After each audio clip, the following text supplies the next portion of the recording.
2, 3, Messieurs et madame, ce cri symbolise un moment très important entre la légende Cristiano Ronaldo et un public qui est venu supporter son équipe.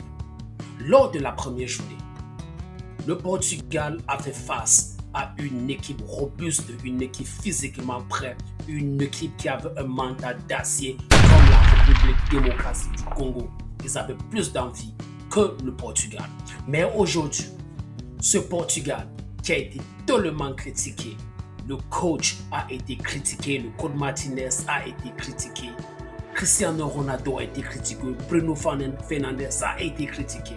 Mais Cristiano Ronaldo a su changer le sable qu'on a mis dans son tapioca en sugar.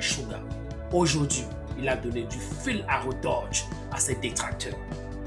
Vu déjà que lors du premier match, Cristiano Ronaldo, c'est l'un des stars qui n'avait pas marqué. Lui et Lamine Yamal. Mbappé avait marqué, Haaland avait marqué et son grand rival, Lionel Messi, avait marqué un triplet. Donc, tu peux comprendre que le match d'aujourd'hui était super important pour Cristiano Ronaldo. Il a commencé le match comme un vrai soldat. Il se donnait à fond et les résultats sont là. Mesdames et messieurs, Portugal-Ouzbékistan ne fut pas un match comme les autres.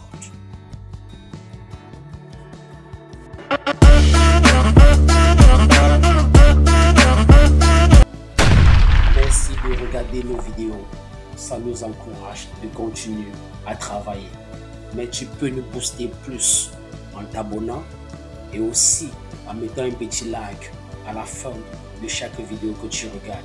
Ça va beaucoup nous aider et aussi ça va beaucoup aider l'algorithme de YouTube. Le Portugal commence ce match très fort. Mesdames et messieurs, nous sommes à la 3e minute et les Portugais ratent 2 occasions qui pouvaient conduire au but. Le premier par Bruno Fernandes et le deuxième par Cristiano Ronaldo sur un gros travail de Nuno Mendes accompagné d'un centre millimétré. Mais Cristiano Ronaldo est court. L'équipe portugaise passe à un niveau très élevé. La domination dès les 5 premières minutes est confirmée. On sent une équipe qui est en mission.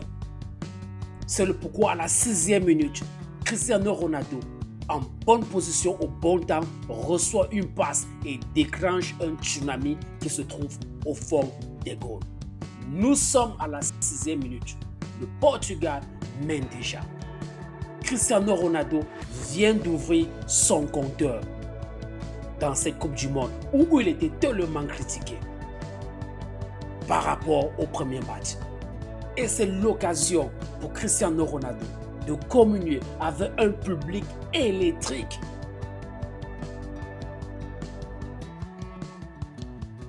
Cristiano Ronaldo marque aussi l'histoire. Il est le premier joueur à marquer dans 6 Coupes du Monde. Waouh, il y a tellement d'histoires à écrire dans cette Coupe du Monde. Voilà une autre histoire qui est écrite aujourd'hui.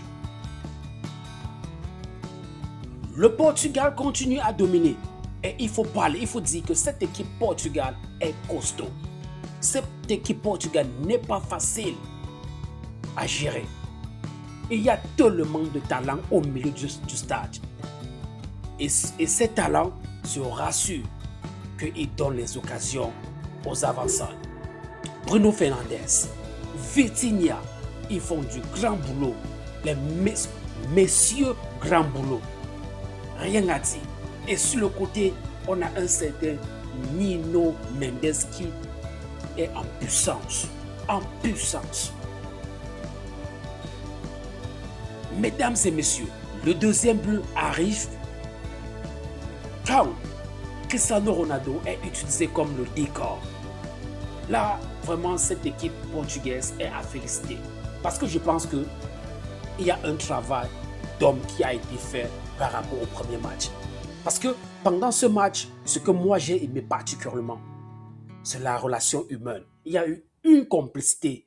On vous sentait la complicité entre ces grands noms, Vitinha, Bruno Fernandes et les autres. On sentait comment cette électricité, ce courant émotionnel passait entre les joueurs. Et ça, pour moi, c'était la plus belle des choses qui est arrivée dans ce match. Alors, Cristiano Ronaldo servi comme le décor permet à Nuno Mendes d'ouvrir aussi son compteur dans cette Coupe du Monde. Et cette complicité ne s'arrête pas là. On a besoin de voir les choses comme ça. Pas seulement chez les Portugais, mais aussi dans d'autres équipes. Il y a un coup franc où on attend que c'est Cristiano Ronaldo qui va tirer et il commence à marcher comme s'il partait se repositionner. Et il y a eu un bon sombrero de Bruno Fernandes. Malheureusement, le gardien est sorti à temps et a pu contraindre Cristiano Ronaldo de ne pas marquer ce but.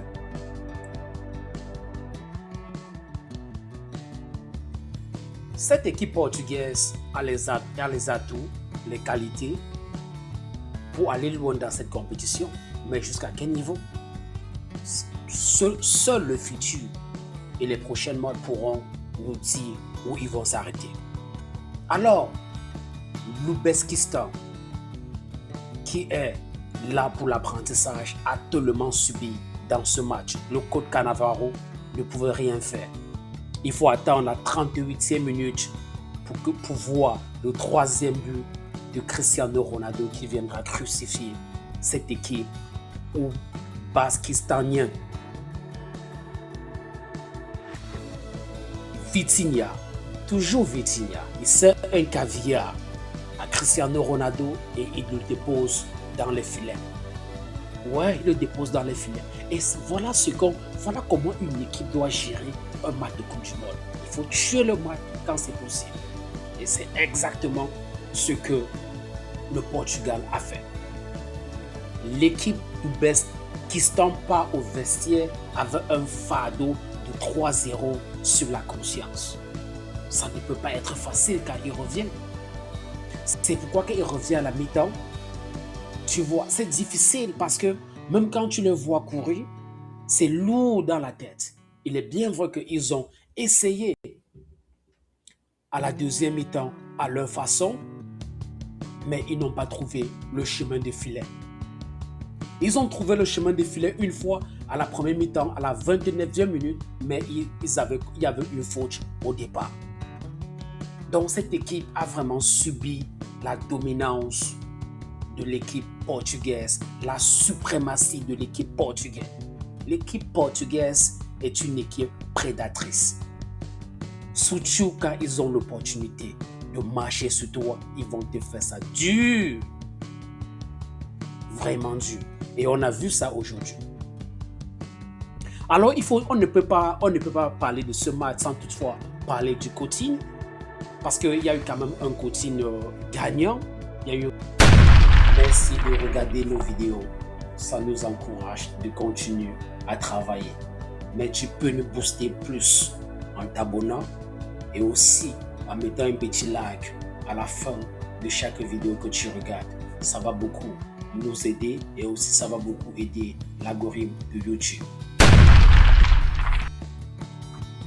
Oui, le coaching était très gagnant parce qu'il faut déjà dire que le coach d'abord, de prime abord, était moins stressé par rapport au premier match contre la République démocratique du Congo. On dirait qu'il a vu le danger de loin. Donc pendant ce match, il était très, très relax. On pouvait bien le voir sur le premier but de Cristiano Ronaldo. On pouvait voir qu'il avait un gros sourire, tout content, tout relax. Donc, le coach, il procède à quelques remplacements. Donc, il y a un remplacement très important. Il a sorti du Vitinha pour faire entrer Rafael Leao qui vient ouvrir le score, qui vient marquer aussi, ouvrir aussi son compteur dans cette compétition en marquant à la 86e minute. En marquant à la 86e minute, cela symbolise le 5e but de l'équipe du Portugal. Mais il faut dire qu'avant cela, si on mise sur cette équipe de l'Ouzbékistan qui ne joue pas très mal, mais qui se sont trouvés face à une équipe géante du Portugal, à la 59e minute, ils ont dû encaisser un but marqué par leur propre gardien. Grosse embrouille entre la défense et les avant-centres de l'équipe portugaise. Et le ballon s'est retrouvé au fond du filet. Il faut dire que dans cette rencontre, il y a eu beaucoup de déchets aussi du côté du Portugal. Ils ont marqué 5 buts, ils pouvaient en marquer jusqu'à 10. Oui, ils pouvaient en marquer jusqu'à 10 dans ce match parce que vraiment, ils ont eu massivement d'occasions. Je n'ai pas encore vu depuis le début du tournoi une équipe qui a eu autant d'occasions.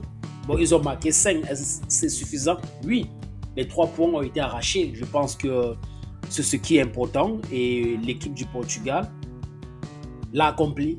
Donc, c'est une bonne nouvelle pour eux. Là, ils vont passer à 4 points et la Colombie sera deuxième avec 3 points et le Congo aura 1 point et l'Ouzbékistan aura 0 point. Et nous, on attend le match Congo contre la Colombie. C'est un match qui va se jouer parce que là, maintenant, le Portugal est premier. Il faut, pour que le Congo est appelé à gagner, le Congo est appelé à gagner pour pouvoir espérer avoir la place du meilleur deuxième ou bien de meilleur troisième. Mais il faut dire que c'est une poule qui est en train de jouer. Ça se joue dans cette poule. En tout cas, on va voir le match d'aujourd'hui et ça va nous permettre de nous faire les idées pour les prochains matchs. Alors, mesdames et messieurs, nous sommes arrivés à la fin de cette vidéo, mais il faut dire que c'était une équipe portugaise mieux organisée qu'au premier match et aussi mieux engagée. On a vu un Cristiano Ronaldo qui avait faim, on a vu un Cristiano Ronaldo qui barrait, on a vu un Cristiano qui faisait les fautes. Oui, généralement l'équipe nationale, Cristiano Ronaldo ne faisait pas les fautes. Il faisait les fautes quand il était en équipe, surtout quand le Real jouait contre le Barça.